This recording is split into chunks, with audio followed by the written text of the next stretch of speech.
जब देश भर में महिलाओं की सुरक्षा को लेकर चिंताएं गहराती जा रही हैं, तब पश्चिम बंगाल के दुर्गापुर से आई एक दिल दहला देने वाली घटना ने एक बार फिर से कानून व्यवस्था पर सवाल खड़े कर दिए हैं।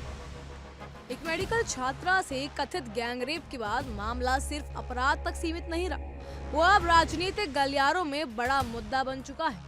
लेकिन पूरे विवाद में सबसे ज्यादा चर्चा मुख्यमंत्री ममता बनर्जी के उस बयान को लेकर हुई, जिसने पीड़िता से ज्यादा समाज से सवाल कर दिए हैं। ममता बनर्जी ने कहा कि लड़कियों को रात में बाहर नहीं जाना चाहिए। इस एक टिप्पणी ने राज्य की राजनीति में भूचाल ला दिया है।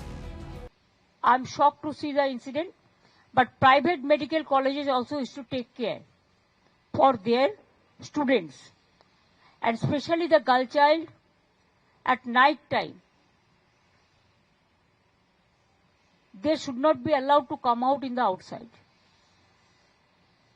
They have to protect themselves also. जहां एक तरफ पीड़िता के लिए न्याय की मांग उठ रही है, वहीं दूसरी ओर ममता बनर्जी के बयान को लेकर बीजेपी और महिला आयोग ने तीखी प्रतिक्रिया दी। भारतीय जनता पार्टी ने सीधे तौर पर ममता बनर्जी पर हमला बोलते हुए कहा कि वो पीड़िता को ही जिम्मेदार ठहरा रही है। बीजेपी नेताओं का कहना है कि मुख्यमंत्री ने अपराधियों के खिलाफ सख्ती दिखाने के बजाय लड़कियों को ही नसीहत देना शुरू कर दिया। ये वही मुख्यमंत्री है जिन्होंने इससे पहले भी आरजे कर मेडिकल कॉलेज मामले में महिलाओं की नाइट शिफ्टों पर सवाल उठाए थे। अब फिर से वही लहजा, वही सोच कि महिलाओं को रात में बाहर नहीं जाना चाहिए। क्या यही है महिलाओं की सशक्तिकरण का असली चेहरा? इस मामले में राष्ट्रीय महिला आयोग भी पीछे नहीं रहा। आयोग की सदस्य अर्चना मजूमदार ने ममता के बयान को असंवेदनशील और अनुचित करार दिया। उनका कहना है कि महिलाएं आज हर क्षेत्र में पुरुषों के साथ कंधे से कंधा मिलाकर चल रही हैं, और ऐसे में ये कहना कि वो रात में बाहर ना निकले, ये सोच समाज को पीछे ले जाती है। इसी तरह बीजेपी की प्रदेश सचिव प्रियंका टिब्रेवाल ने भी ममता बनर्जी के बयान को पूरी तरह संवेदनहीन बताया। उन्होंने साफ कहा कि मुख्यमंत्री को आरोपियों के खिलाफ सख्त कदम उठाने चाहिए थे, लेकिन उन्होंने पीड़िता को ही कटघरे में खड़ा कर दिया। See, very insensitive comment once again comes from the Chief Minister of West Bengal, Mamata Banerjee, where instead of asking her police and administration to hold on to the perpetrators who are behind this kind of a crime, she's again trying to victim shame. Now she's saying that it is the blame is on the girl because she moved out of the hostel. So I should say that she left the hostel around 7 o'clock. That also with a boy who belongs from a particular community who is always praised by Mamata Banerjee. And this guy took her to that place where she was gang raped. Now Mamata Banerjee wants to say that women should not move out in the night alone, and because if they move out in the night alone, they will be raped. So this is the kind of administration and law and order situation which is prevailing in West Bengal. So I would also like to state that Mamata Banerjee, while giving such kind of loose comments, she should also think that she is a woman first, and she's a women chief minister, and she takes complete pride in saying so, where women of Bengal are not safe. Every time they talk about the NCRB data, now the NCRB data is like that because they do not report crime. And in this incident also she is saying that, it happened in a private hospital, in a private college. So whether it is a private college, whether it is a government college, whether it was a government hospital where RJ Kar incident took place.